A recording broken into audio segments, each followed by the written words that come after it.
네, 오늘은 요한 복음 강해를 한번 쉬고 다음 주, 그 다음 주까지 쉬면서 우리 예수 그리스도의 사랑과 또 부활하심, 고난당하심에 대해서 함께 이야기를 나누도록 하겠습니다. 특별히 하나님의 사랑과 하나님의 사랑의 증거가 세상에 드러난 것은 예수님이 오심과 예수님의 부활하심 때문입니다. 그렇게 성경은 이야기하고 있습니다. 또 예수님의 죽음과 부활을 기념하는 이 시기에 우리는 또 요한복음을 쉬면서 그리스도의 사랑, 하나님의 은혜 이런 것들을 여러분과 함께 얘기를 하려고 하죠. 성경 전체가 하나님에 대해서 이야기합니다. 그리고 성경 전체가 구원에 대해서 이야기합니다. 구원과 하나님에 대한 이야기는 하나님의 우리에 대한 사랑과 그리고 하나님의 은혜에 대한 이야기입니다. 따라서 성경은 우리가 성경을 읽어가면서 성경이 이 얘기를 하고 있다, 저 얘기를 하고 있다 할 말은 되게 많지만 성경은 결국 하나님이 우리를 사랑하시는 것에 대한 이야기입니다. 하나님이 우리를 사랑하기 때문에 이것을 하지 말라 하라 이렇게 얘기하고, 하나님이 우리를 사랑하고 은혜를 주기 원하시기 때문에 또 하나님의 조건이 주어져 있기 때문에 그대로 우리에게 하기를 간절히 바라고 계시는 거죠. 그리고 예수 그리스도를 통해서 모든 조건을 우리가 지킬 수 없기 때문에 예수를 통해서 구원받을 조건, 사랑받을 조건을 만들어 주신 거죠. 그게 성경의 이야기입니다. 이 모든 것을 성경이 얘기하고 있지만 요한일서는 이 모든 것에 대해서, 사랑에 대해서 더 강조하고 있는 책입니다. 그러면서 요한일서는 하나님의 사랑이 이렇게 우리에게 나타났다고 이야기하고 있습니다. 본문 9절에서 10절을 읽어보면 이렇게 되어 있습니다. 하나님의 사랑이 우리에게 이렇게 나타난 바 되었으니 하나님이 자기의 독생자를 세상에 보내심은 저로 말미암아 우리를 살리려 하심이니라. 사랑은 여기 있으니 우리가 하나님을 사랑한 것이 아니요 오직 하나님이 우리를 사랑하사 우리 죄를 위하여 화목제로 그의 아들을 보내셨음이니라. 하나님의 사랑은 우리에게 이런 방식으로 나타났다. 하나님의 사랑은 이런 방식으로 우리에게 증명되었다. 이 이야기입니다. 이 말씀대로 하나님의 사랑은 예수 그리스도, 외아들 예수 그리스도를 우리 죄를 대신할 제물로 이 세상에 주심으로 나타났습니다. 하나님의 사랑은 여러분이 필요한 것을 주는 것으로 증명되고 증거되는 게 아니고, 하나님의 사랑은 여러분에게 예수 그리스도를 보내신 것으로 증명되었다는 뜻입니다.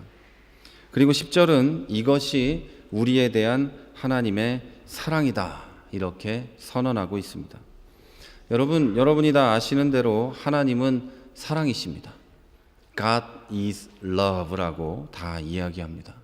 하나님은 사랑이시다. 사랑은 하나님으로부터 온 것이고 하나님을 만나고 아는 사람은 하나님의 사랑도 받은 사람입니다. 여러분, 사람들이 가끔 이런 질문을 합니다. 하나님이 사랑이시라면 왜 이럴까요, 세상은? 분명히 말씀드리는데 하나님이 사랑이 아니면 여러분은 그런 의문도 갖지 못하고 이미 죽었습니다. 그리고 이미 태어나지도 못했고 지옥에서 벌벌 떨고 있습니다. 하나님이 사랑이 아니라면 저 같은 사람이 설교를 할 리도 없고요, 예수를 믿을 리도 없습니다. 하나님이 사랑이 아니라면 지금 인류는 존재할 가능성이 없겠죠. 이미 아담 때 끊어졌습니다. 그리고 하나님은 원하는 뭔가를 또 만들어내셨을 수도 있겠죠. 하나님이 사랑이기 때문에 세상이 이 정도 유지되고 있는 거지, 하나님이 사랑이 아니라면 여러분은 더 끔찍한 걸 보고 계실 겁니다. 그리고 하나님이 사랑이 아니라면, 사랑의 근원이신 하나님이 우리와 함께하지 않으신다면 여러분은 사랑할 가능성이 없습니다. 하나님이 사랑의 근본이시고 그로부터 우리가 나왔기 때문에 우리가 조금이나마 사랑할 가능성이 있고, 부부가 생기는 거고, 연애도 하는 거고, 친구가 생기는 거고, 가족이 생기는 겁니다. 하나님이 사랑이 아니라면 우리는 짐승하고 하나도 다를 게 없는 삶을 살고 있을 겁니다.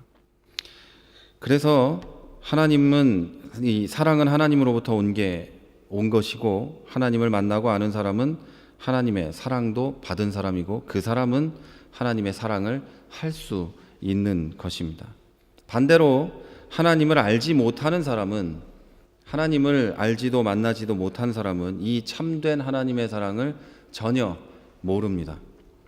하나님은 사랑이시다는 이 진리를 제가 지금 이야기하고 더 뭘 또 가르쳐야 하겠습니까만, 그리고 또 오늘 본문을 7절부터 21절까지 다 읽었으니 하나님의 사랑은 어떤 것이고 그 사랑을 받은 우리는 어떠하다는 걸 여러분이 이미 알고 있을 테지만 성경은 여기서 더 이야기를 하고 있습니다. 하나님은 사랑이시다. 너희는 하나님의 사랑을 받았다. 하나님의 사랑을 받았으니 너희는 하나님의 사랑 안에 있다는 것 말고 여기서 조금 더 성경은 우리에게 요구하고 있습니다. 이렇게 말합니다. 명심해라. 하나님께서 이렇게까지 우리를 사랑하셨으니 우리도 서로 사랑해야 한다. 신앙생활을 한다면 형제를 사랑하라. 만일 미워하면 신앙생활을 할 필요가 없다. 너는 어차피 가짜다. 이렇게 오늘 본문은 끝까지 얘기하고 있습니다. 좀 더 자세히 살펴보면 이렇습니다. 7절에서 8절을 보면 사랑하는 자들아 우리가 서로 사랑하자. 사랑은 하나님께 속한 것이니 사랑하는 자마다 하나님께로 나서 하나님을 알고 사랑하지 아니하는 자는 하나님을 알지 못하나니 이는 하나님은 사랑이심이라. 진짜 하나님의 자녀가 되는 것을 증명하는 조건은 여러 가지가 있을 겁니다. 이웃을 돌보거나 교회에서 열심히 예배를 참석하거나 여러 조건이 있을 텐데 그것 중에 성경이 이야기하고 있는 가장 확실한 조건은 서로 사랑하느냐입니다. 여러분이 알고 있는 고린도전서 13장은 방언을 하고 천사의 말을 하고 뭐를 하고 세상 별짓을 다 해도 사랑이 없으면 뭐라고 얘기하죠? 울리는 꽹과리 같다. 울리는 꽹과리가 여러분 얼마나 시끄러운지 아시죠? 음악이 아닌 채로, 리듬이 없는 채로 혼자 깽깽대고 있는 꽹과리는 들어줄 수 없을 만큼 시끄럽습니다. 저는 꽹과리를 칠지 모르는데 저한테 꽹과리를 갖다 주고 여기서 깽깽대면 여러분이 얼마나 시끄러워할까요? 듣지도 못할 만큼 괴로워하겠죠. 가져올 걸 그랬다.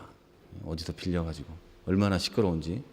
사랑이 없는데 방언을 하고, 사랑이 없는데 주의 일을 하고, 사랑이 없는데 이웃을 위해 무슨 일을 하고, 노래를 하고, 예언을 하고, 병을 고치고, 심지어 천사의 말을 그 입에서 한다 할지라도 울리는 꽹과리 같고 아무 쓰잘데기 없다.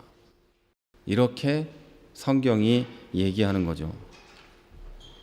반대로 사람이 사랑하지 않으면서 하나님의 자녀라고 한다면 그 사람은 거짓말하는 거다라고 성경은 계속 이야기합니다. 사람이 앞에 있는데 사랑이신 하나님의 자녀라고 얘기는 하는데 앞 사람을 매일 미워하고 시기하고 질투하고 욕이나 하고 원수나 만들고 그러면서 교회에 가서 할렐루야 하고 아멘 하고 은혜 받았다고 울고 한다면 하나님의 자식 행세를 할 뿐이지 유전자 검사를 해보면 하나님 DNA는 없는 거하고 똑같은 겁니다. 하나님하고 상관없는 거죠. 나는 하나님의 사람이야 하고 떠들고 다니는 것 뿐이지 하나님하고는 상관없다. 이 하나님의 자녀를 사칭하는 짓이죠. 과거에 이 세상이 좀 어지러울 때 사람들이 이 인터넷도 없고 그럴 때 얼굴 확인할 길 없을 때 나 대통령하고 친해 이러고 대통령 경호실이 실장이 우리 아버지야 그러면서 사기친 적 많잖아요 옛날에. 이게 사칭하는 거죠. 내가 하나님의 아들이야 이러고 다니지만 하나님하고 상관없는 거예요. 하나님하고 상관없다는 증거가 뭐냐면 그 사람이 병 고치는 것도 아니고 병을 고치든 뭐라든 별걸 다 해도 그 사람이 사랑하지 않으면 아무 소용없다는 거예요. 그 사람은 하나님하고 상관없다는 거죠. 아시는 바와 같이 성령 하나님은 예수님을 믿을 때 받습니다.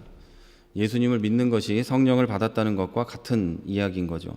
성령을 받은 사람들이 예수님이 나의 구주임을 고백하게 되고 그리스도인이 되는 겁니다. 하지만 본문은 만약에 우리가 사랑하면 하나님 안에 있는 거다 이렇게 이야기합니다. 사랑하지 않으면 하나님 안에 있는 거 아니다 이 얘기예요. 뭔가 알던 거하고 좀 다르지 않습니까?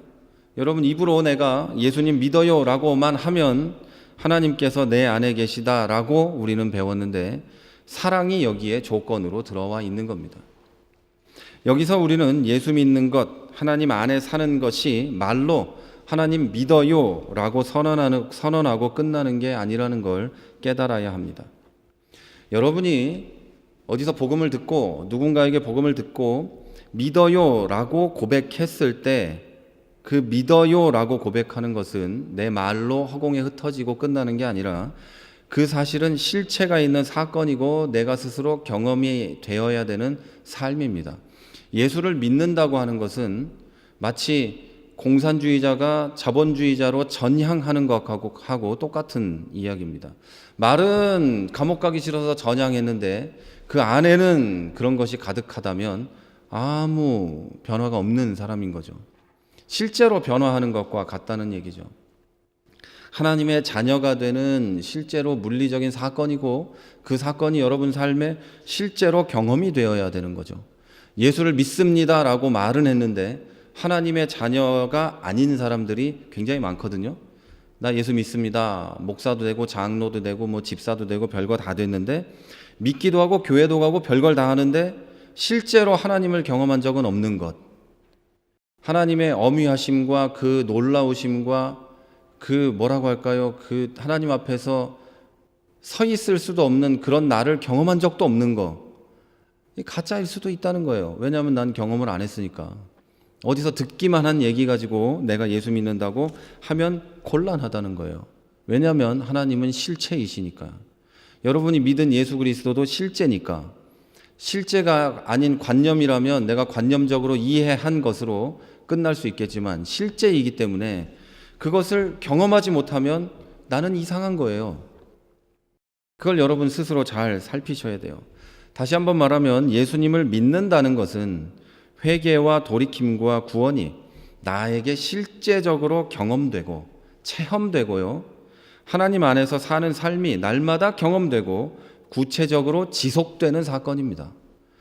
20년 전에 예수를 믿은 날 어느 수련회 가서 눈물 펑펑 흘리고 울었던 날만 기억이 난다면 가짜일 가능성이 커요.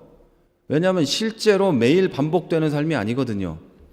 이걸 잘 기억하셔야 돼요, 여러분. 예수를 믿는다는 것이 중학교 때 뭐 어느 수련회 가가지고 펑펑 울었던 기억, 엄마한테 반말했던 거, 당신이 내 엄마야 하고 사춘기 때 반항한 것을 회개했던 기억, 이것이 예수 믿는 거라고 착각하면 안 되는 거죠. 그날부터 지금까지 여러분이 하나님을 경험하는가, 실제로 회개에 합당한 열매를 맺고 있는가, 날마다 하나님 앞에 나를 돌이켜 보는가, 이게 예수 믿는 증거예요. 그렇지 않다면 여러분은 자기를 돌아봐야 돼요. 태어났는데 성장이 없는 그것과 똑같은 거죠. 분명히 말씀드리지만 날마다 경험되고 구체적이며 지속되는 사건이 예수를 믿는다는 거예요. 어느 날 믿었으니까 나는 그날 믿은 걸로 오케이. 이게 구원파예요, 그게. 그렇게 생각하시면 안 되는 거예요. 좀 더 쉽게 설명하면 A라는 한 사람이 있습니다. 이 사람이 자기의 원죄와 스스로 지은 모든 죄를 뉘우치고 돌이켜 하나님 앞에서 예수 그리스도를 주로 고백했다면, 이게 사실이라면, 그리고 그 고백과 회개가 실제라면 그 사람은 반드시 인격과 삶의 변화를 내 상상이 아니라 미래의 어떤 날의 결과물로 생각하고 있는 게 아니라 실제로 날마다 경험해야 합니다. 이게 성경의 이야기예요. 실제로 날마다 경험하지 않는다면 그 사람은 자기 신앙을 돌아봐야 돼요. 내가 믿는가 아니면 관념적으로 이해하는가. 이걸 돌아봐야 돼요.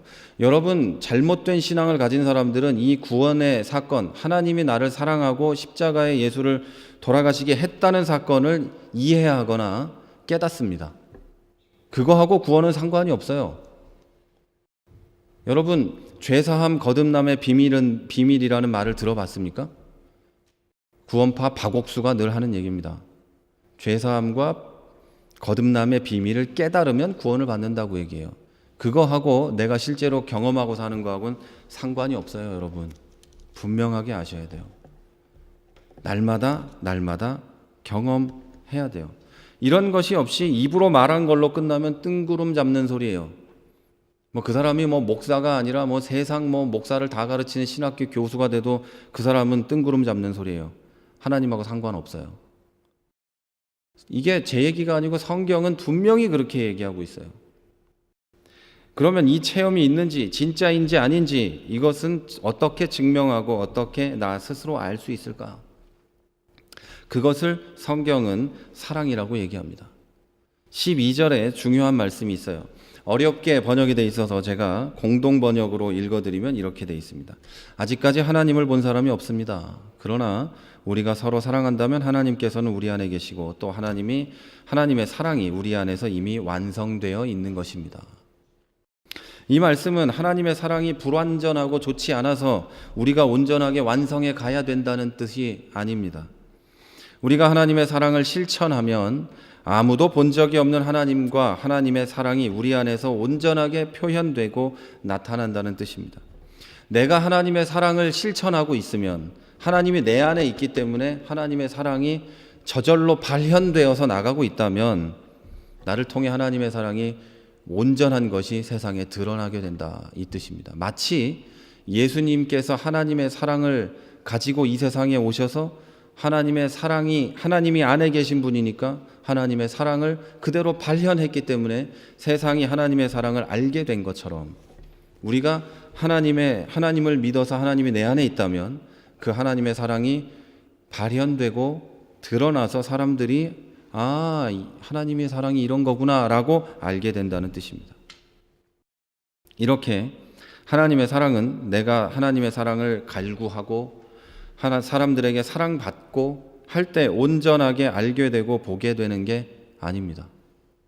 내가 하나님의 사랑의 통로가 될 때 사랑이 알게 되고 드러나고 나도 하나님의 사랑을 받는구나 라는 걸 알게 되는 거지. 여러분이 옆 사람에게 사랑을 받을 때, 교회로부터 사랑의 은혜를 입을 때 하나님의 사랑이 여러분에게 증거되는 게 아니라는 거죠. 분명한 것은 여러분이 누군가를 계속해서 사랑할 때 나를 통해 하나님의 사랑이 드러나지, 누군가로부터 사랑을 계속해서 받을 때 내가 하나님의 사랑을 알게 되는 게 아니에요. 이건 이 세상의 사랑도 똑같아요. 여러분이 남자 여자 사랑하고 연애하고 있거나 부부간의 관계에서도 어느 상대방으로부터 사랑을 받고 있을 때 사랑을 알게 되는 게 절대 아니에요. 사랑을 받기만 하는 사람은 사랑을 할 줄 몰라요. 그리고 사랑이 뭔지도 몰라요. 사랑을 나에게 주고 있는 그 사람의 고통과 아픔도 몰라요. 그런데 내가 사랑을 할 때 비로소 사랑을 알게 돼요. 왜 옛날 분들이 그런 얘기 많이 하시죠? 자식을 낳아봐야 부모 마음을 안다. 똑같은 거예요. 사랑을 해봐야 사랑을 알게 되는 거예요. 나로부터 사랑이 나가봐야 하나님의 사랑을 알 수 있어요. 근데 대부분의 사람들이 반대로 생각하죠. 내가 하나님의 사랑과 여러분 당신의 사랑을 못 받았기 때문에 나는 몰라요, 이렇게 얘기하죠. 그렇지 않습니다. 하나님의 사랑을 해봐야 하나님의 사랑이 뭔지 내가 알고 더욱 사랑할 수 있게 되고 용납과 이해를 할 수 있게 되는 거죠.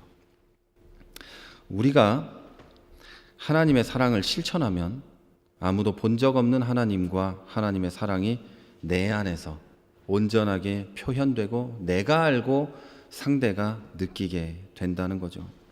우리가 서로 사랑하면 전설로만 전해지던 하나님의 사랑, 나는 하나님의 사랑을 느껴본 적이 없다는 그 사랑, 그걸 서로 사랑할 때 알게 된다는 거죠. 그리고 그건 또 관념적인 게 아니라 실제로 보고 만지는 것 같이 하나님의 사랑이 눈으로 보이는 것 같이 확인된다는 겁니다. 나아가서 이 사랑은 말로 하는 게 아니라 예수 그리스도께서 하신 것처럼 몸으로 실천하는 겁니다. 여러분, 사랑은요, 몸으로 때우는 겁니다. 제가 제일 싫어하는 게 뭐냐면 사랑을 말하고 돈으로 때우는 겁니다. 이게 제일 나쁜 짓이에요. 몸으로 못 하는데 나는 말로 할래요, 돈으로 할래요, 이런 게 제일 나쁜 겁니다. 사랑은 몸으로 하는 거예요. 그래서 여러분, 내친 김에 옆 사람을 보면서 사랑합니다 한번 해보시죠. 사랑해요. 못하겠죠. 근데 여러분, 얘기 한번 우리 솔직하게 해보죠. 옆 사람에게 한 100고른만 줘봐요. 그러면 어렵지 않을걸요? 저는 어려워요. 100고른이 지금 없어. 그래서 지금 없어서 못 드릴 수 있지만 여러분, 여러분의 사랑을 증명하기 위해서 몰래 선물을 한번 줘보십시오. 쉽습니다. 그런데 여러분의 사랑을 증명하기 위해 볼 때마다 사랑한다고 해보십시오. 어렵습니다. 여러분, 사랑은 몸으로 먼저 해야 나머지가 되는 거지, 몸으로 안 하는데 입으로나 돈으로나 눈빛으로 되는 거 절대 아닙니다. 그래서 옆 사람에게 사랑한다고 얘기하고 손을 잡아보고 안아도 보고 해야 되는 거죠. 여러분, 그렇지만 그럼에도 불구하고 어쨌든 간에 사랑하기가 너무 어렵고 힘들다는 분이 많습니다. 물론 이해합니다. 나도 힘든데 무슨 사랑이냐 뭐 이런 소리 하는 분도 많습니다. 그 말도 이해합니다. 교회에서 사랑하다가 받은 상처 때문에 못 해먹겠다, 이 말도 이해합니다. 그러나 본문 15절에서 16절은 이렇게 얘기합니다. 누구든지 예수님께서 하나님의 아들이시라는 걸 인정하면서 하나님께서 그 사람 안에 계시고 그 사람도 하나님 인정하면 하나님께서 그 사람 안에 있고 그 사람도 하나님 안에 있습니다. 우리는 하나님께서 우리에게 베푸시는 사랑을 알고 또 믿습니다. 하나님은 사랑이십니다. 사랑 안에 있는 사람은 하나님 안에 있으며 하나님은 그 사람 안에 계십니다. 여러분, 하나님은 사랑이시기 때문에 사랑 안에 있는 사람은 하나님 안에 있고 하나님은 그 사람 안에 계십니다. 무슨 말인지 충분히 이해가 되십니까? 하나님의 사랑으로 구원받은 사람은 하나님 안에 있고 우리 안에 하나님이 계시다, 이런 얘기입니다. 그리고 성경은 그 사람이 그 안에 있는 것이 밖으로 흘러나오게 돼 있다라는 말도 성경 곳곳에 써 있습니다. 입으로 들어가는 게 너희를 더럽게 하지 못하고 입에서 나오는 게 너희를 더럽게 한다, 이렇게 돼 있죠. 여러분, 사랑이신 하나님이 안에 있으면 그 사람에게서는 힘들어도 괴로워도 기분 나빠도 사랑이 할 수 없이 흘러나온다는 거죠. 그 안에 사랑의 본질이신 하나님이 계시니까 흘러나올 수밖에 없는 거예요. 내 안에 악독이 있고 사탄의 것들만 가득하면 그 입에서 뭐가 나와요? 악독과 저주와 이런 것들만 계속 나오는 거예요. 이게 있는 사람이 사랑의 코스프레는 할 수 있어요. 그걸 뭘로 한다고요? 입으로, 이렇게 말로. 나 쟤는 싫은데 그럼 돈으로 때울까? 뭐 이런 거 이렇게 하죠. 입으로 때울까? 그냥 오늘 그냥 한번 웃어나 주지 뭐 이런 걸로 때우는 거죠. 그러나 실제로 안에 하나님의 사랑이 있다면 그 사람에게서는 내가 저 인간을 때려 죽이고 싶게 미워도 사랑하게 돼 있어요. 난 저 인간 때문에 나는 살 수가 없어 라고 해도 마음에서 사랑이 흘러나오게 돼 있어요. 그래서 어쩔 수 없이 걔가 나를 걔가 나한테 용서를 빌든 말든 나는 걔를 용서하고 있죠, 이미. 이게 하나님의 사랑이고 믿는 자가 안에서 흘러나오는 사랑인 거예요. 나아가서 17절은 이렇게 얘기합니다. 이 세상에서 우리가 그리스도처럼 살게 되었으니 사랑이 우리 안에서 완성된 것이 분명합니다. 이제 우리는 자신을 가지고 심판날을 맞을 수 있게 되었습니다. 이게 무슨 뜻이냐면 우리가 예수 그리스도처럼 사랑을 실천하고 그리스도의 마음으로 이 세상에 살게 되었으니 이제는 하나님의 사랑이 우리 안에서 완성된 것이 분명하다. 그래서 우리는 심판날에 하나님 앞에 두려움 없이 설 수 있게 되었다. 자, 앞쪽부터 정리를 해볼까요? 내가 하나님을 믿고 구원받았다는 증거가 우리가 확인할 수 있는 게 사랑하는 것이라고 했죠. 구원의 확신을 가질 수 있는 증거가 성경에 써 있는 내가 하나님이 나를 사랑한다는 말이 아니라 내가 누군가를 사랑하고 있을 때 내가 구원의 확신을 가질 수 있다는 얘기고, 그래서 심판날에 하나님 앞에 아무렇지 않게 설 수 있다는 거예요. 다시 말씀드릴게요. 하나님의 사랑받은 것으로 내가 하나님 앞에 자신 있게 설 수 있다는 얘기가 아니에요. 그걸로 여러분이 구원의 확신을 갖고 있다면 오해하시는 거예요. 구원의 확신은 내가 실제로 하나님의 사랑을 받은 사람으로 그리스도처럼 이 세상에서 살았는가로 갖는 거예요. 그걸 가지고 하나님 앞에 서는 거예요. 여러분이 확실하게 이해하셔야 돼요. 여러분이 하나님의 사랑을 받은 건 분명하죠. 그래서 여러분은 자신이 없더라도 하나님 앞에 설 수도 있습니다. 그러나 여러분이 나는 완전히 구원받았어, 나는 하나님 앞에 자신 있게 설 수 있어 라고 선언하려면 여러분 스스로 사랑하고 있어야 되는 거죠. 그게 없으면 여러분은 지금도 자신 없어야 맞는 거예요. 그게 없으면 여러분은 지금도 내가 정말 하나님의 사랑을 받고 구원을 받은 사람인가를 매일매일 돌아보셔야 되는 거예요. 그게 없으면 여러분의 구원을 부정하는 게 아니에요. 그렇게 받아들이면 또 잘못된 거예요. 여러분이 하나님 앞에 온전하게 설 수 있으려면 사랑을 실천하고 있어야 돼요. 18절엔 이렇게 얘기합니다. 사랑 안에 두려움이 없다고. 두려움을 품는 사람은 아직 사랑을 완성하지 못했다고 얘기합니다. 다시 한번 얘기하면 하나님 앞에 서는 것이, 내가 오늘 죽으면 하나님 앞에 서는 것이 불편하고 괴롭다면 여러분이 교회에 헌신하지 않아서가 아니고 하나님 일을 안 해서가 아니고 여러분이 사랑하지 않아서예요. 여러분이 사랑하지 않아서, 내 몸으로 하나님의 사랑을 실천하지 않아서 여러분이 하나님 앞에 오늘 밤에 설 수 없다고 느끼는 거예요. 자, 여러분, 예수님처럼 사랑한다는 것은 하나님께서 우리 안에 계시다는 증거입니다. 하나님께서 우리 안에 계신다는 것은 우리가 구원을 받았다는 증거입니다. 믿는다고 말만 하고 사랑하라는 하나님의 말씀은 어기면서 살아온 사람들은 이 증거가 없어요. 그냥 하는 얘기가 아니고 굉장히 무서운 말입니다. 이 증거가 없다는 것은 아닐 수도 있다는 뜻이에요. 진짜 그리스도인은 사랑합니다. 안 하고 싶어도 합니다. 아까 얘기했지만 저걸 확, 그런 인간도 어느 날 보면 용서하고 있는 나를 발견하고 굉장히 괴로워합니다. 저걸 내가 어떻게 해야 되는데 못하니까. 왜냐하면 진짜 믿음의 열매, 그 증거는 사랑이기 때문이에요. 여러분이 교회 열심히 나오고 헌금 많이 하고 주의 일 열심히 하는 게 그 증거가 아니에요. 그건 인간의 열심으로도 얼마든지 할 수 있어요. 그렇다면 믿는다고 말만 하고 사랑하지 않는 사람은 얼마든지 가짜일 수 있다는 뜻인데, 그러니 하나님의 심판대 앞에서 담대할 수 있겠습니까? 일평생 예수 믿었어도 나만을 위해 기도하고 나만을 위해서 살다가 죽었다면 하나님 앞에 설 수 있겠어요? 그래도 하나님은 우리를 사랑하셔서 구원하실 수 있지만 하나님 앞에 어떤 얼굴로 서겠습니까?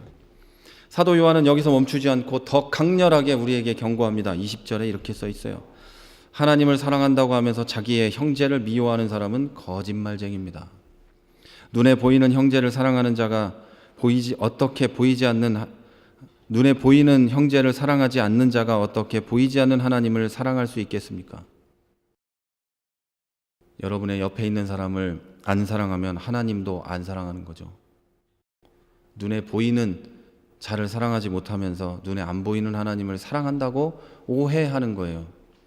하나님이 나에게 주시는 베네핏을 사랑하는 거면서 하나님을 사랑한다고 오해하면 안 돼요. 제가 설교 시간마다 가끔 말씀드리는데, 여러분이 하나님을 믿어서, 예수님을 믿어서 얻는 베네핏이 없다 할지라도 여러분 예수 믿을 겁니까?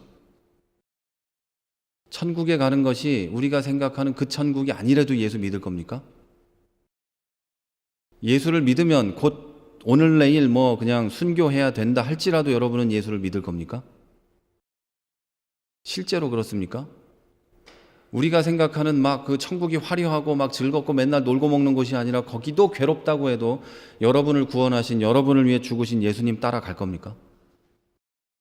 이게 여러분이 정말로 예수 믿는가 아닌가에 대한 또 다른 증거일 수 있어요. 눈에 보이는 하나님이 주는 뭔가, 나에게 기도하면 응답하시던 거, 또 내가 예수 믿어서 받은 것들, 기쁨, 그런 것만을 가지고 내가 예수 믿는다는 것은 아주 초보적인 아기들의 신앙에 불과합니다. 여러분, 사람 미워하면서 하나님 사랑한다는 말은 거짓말이에요. 하나님 사랑한다면서 부모 공경하지 않는 거 거짓말이라고 성경이 얘기해요. 눈앞에 있는 사람을 사랑하지 않으면서 보이지 않는 하나님 사랑한다는 말 새빨간 거짓말이에요. 여러분, 옆에 계시는 분 사랑합니까? 앞뒤에 계시는 분 정말 사랑합니까? 집에 있는 남편과 아내, 가족들 정말 사랑합니까? 그 사람 대신 내가 죽을 수도 있습니까? 굉장히 어려운 얘기인가요? 그 인간이 먼저 죽어주면 고마울 수도 있고, 여러분, 만약에 여기서 이런 질문을 아주 쉽게, 어려운 질문일 수 있지만 상상을 한번 해봐요. 제가 이 세상이 뒤집어져서 목사들을 막 잡아가고 있을 때 저 대신 내가 목사예요 할 사람 있습니까? 네, 그럴 사람 있어요? 제가 막 잡혀가야 될 위기에 목사 나와 그러면 저요 그럴 사람 여기 있어요? 없네. 혹시라도 있나 했더니 없잖아. 저 전도사도 손을 안 들잖아. 나라고. 저는 어떨까요? 정말 그럴 수 있어요? 여러분, 하나님께서 사랑이시고 내 안에 계신다면 나에게서 미움과 악독이 흘러나갈 수가 없는 거예요. 만약에 그렇다면 이상한 거죠. 바울이 이런 말을 했어요. 디모데전서 5장 8절에 만일 어떤 사람이 자기 친척, 특히 가족을 돌보지 않는다면 그는 벌써 믿음을 버린 사람이고 비신자보다 못한 사람입니다. 이게 요즘 번역이라 그렇지 옛날 번역에는 벌써 하나님을 배반한 사람이고 이방인보다 못한 놈이다 이렇게 써 있어요. 이 말은 교회 안에 형제자매뿐 아니라 여러분의 가족을 버리고 예수 믿는 사람이다 뭐 이렇게 얘기하면 그 사람은 이방인보다 못하다 이렇게 얘기한 거예요. 내 가족, 내 교회의 형제자매를 돌보지 않는 사람은 불신자보다 악하다. 이게 얼마나 무서운 말입니까? 혹시 여러분 가운데 가족 눈에 눈물을 흘리게 하면서 친구 사랑하고 누구 사랑하고 하는 사람이 있습니까? 밖에서는 막 천사고 집에 들어가면 폭군 같은 사람 있죠. 사랑 안 하는 거예요. 잘 생각하셔야 돼요. 남편 아내의 마음에 못질하면서 교회에서 이 사람 저 사람 사랑한다고 폼 잡는 사람 있습니까? 아닐 수도 있어요. 어릴 적에 이제 여러분 예화 하나만 들고 말씀을 마칩니다. 어릴 적에 집안이 어려워가지고 공장에 일하러 갔다가 안타깝게 나쁜 놈들에게 걸려서 사창가로 팔려간 여자가 하나 있었습니다.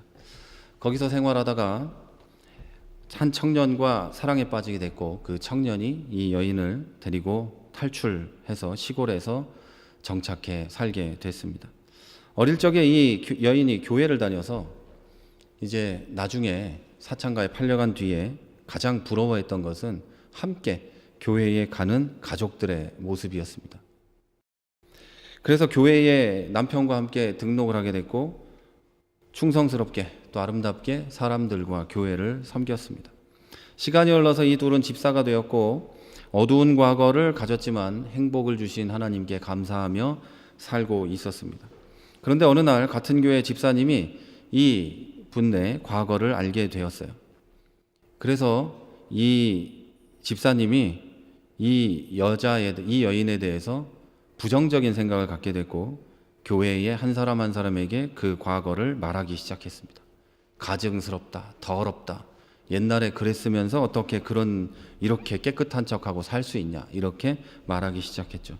그리고 결국 그 비밀은 온 교회가 알고 이 부부만 모르는 일이 됐습니다.